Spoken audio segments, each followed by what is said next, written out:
Okay, I'm back. This is episode 2 of CSS Grid. So let's crack back into it. Up to this point, all the properties that have been discussed are for grid containers. The grid column property is the first one for use on the grid items themselves. So the hypothetical horizontal and vertical lines that create the grid are referred to as lines. These lines are numbered starting with 1 at the top left corner and the grid and move right for columns and down for rows, counting upward. This is what the lines look like for a 3x3 grid. So you have 3 elements by 3 elements, but that corresponds to 4 lines by 4 lines. Because, it's just, when you have a grid, you're going to have n elements plus 1 lines to fully contain it, because you have n left lines, then you have to add on 1 right line at the very end. So that's a way of thinking about it. Just think that it's always 1 more line than element. So to control the amount of columns an item will consume, you can use the grid column property in conjunction with the line numbers you want the item to start and stop at. So here's an example. So grid column 1/3. Yeah, so it's pretty much, it's not difficult to code. It's just, you have to just learn these like kind of complicated, almost like top secret ways of expressing it. So it's kind of cool in that way. Just imagine you're like Neo in the Matrix and you're figuring out all these this weird cool language that gets you rich making websites.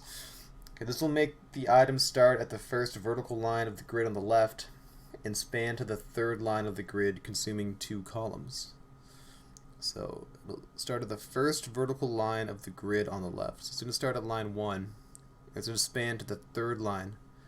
So therefore it's going to span through these 2 elements. So now you can control, so you can see here there's a 3x3 grid. Only 5 elements are being used. They're all colored differently by this code right here, and these are just empty elements. So now I can only assume that we're going to make them get larger, and look at that, we're going to make item 5 consume 2 columns. So for item 5, you do it right in the style sheet so has a class item 5, which is a custom class. And for the custom class item 5, custom meaning that we're just defining it ourselves. It's not, you can also do a different class. Like there's predefined classes, like the class container is a maybe not. I believe container might be a real thing, or I'm not sure if it's also a defined one. But there's like some classes that are predefined in like the source in the API or something. If there's API, anyways. I code in a lot of languages, I forget sometimes. Anyways, background pale green. So this is element 5. We want to span, let's go from 2 to 4. So grid column 2/4. So now look at that, it's stretched out and it now occupies these two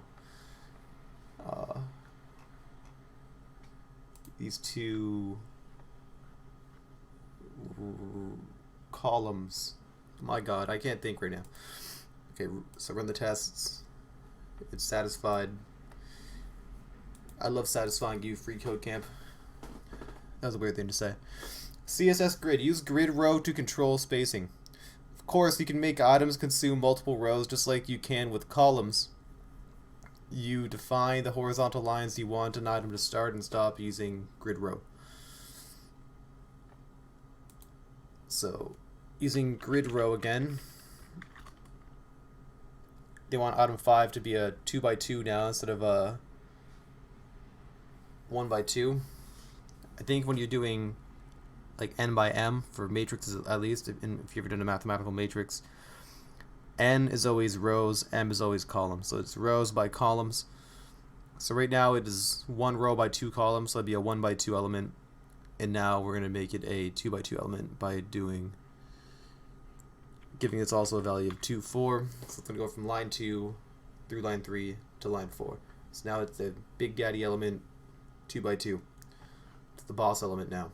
These are all its little bitches. pardon me. It's little underlings. It's probably a more appropriate word. On PC, we're cool. On PC, we're cool. CSS Grid, align an item horizontally using justified self. In CSS Grid, the content of each item is located in a box, which is referred to as a cell. You can align the content's position within a cell horizontally using the justify self property on a grid item. By default, this property has a value of stretch, which will make the content fill the whole width of the cell. The CSS Grid property accepts other values as well. So start aligns the content to the left, center aligns the content to the center, and aligns the content to the right end of the cell. So for item 2, we're going to try all of them just for our own knowledge. So the justify self property, right now let's go start. So now it's justified at the start. Let's go center. So now it's only occupying the width of the element instead of the entire thing. Because right now we have it with a grid gap of 10 pixels, so it's just going to occupy the entire thing. And the grid gap is going from for both apparently. I guess if you just do one, I thought it would do. But if you just do one, it'll apply to both. But if I do this, now I'm doing rows by columns, okay. But if I don't do this, okay, interesting. Justify self-center. So now it's going to remove all the buffering and just go only be as wide as the has to be, but it'll be as full length apparently. If I do center, will it? Nope, then it does not work. And if we do end, it'll go to the right hand side. So they want center. That's what you get with that. Just as you can align an item horizontally, there's a way to align an item vertically. So you now use align self.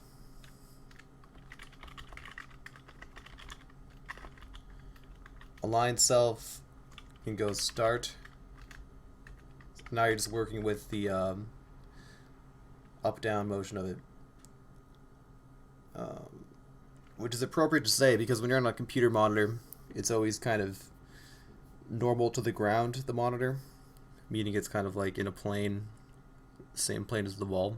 So you can actually go left, right, up, down, and it'll make sense. So for the up-down direction, we're going to do, they want end, let's just do them all. Center, that's that, end, it's going to do that.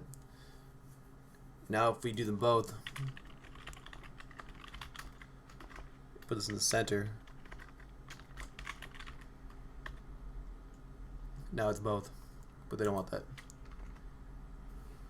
So, onwards. Sometimes you want all the items in your CSS grid to share the same alignment. You can use the previously learned properties and align them individually, or you can align them all at once, horizontally by using justify items on your grid container. This property can accept all the same values you learned about in the previous 2 challenges. The difference being that it will move all the items in our grid to the desired alignment. So now we have justify items. Justify items will be going to control them all. Control them all. But only so justify is left, right, and the other one was what, align.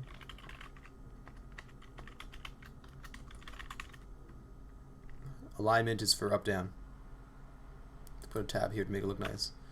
2 tabs to make it look nice.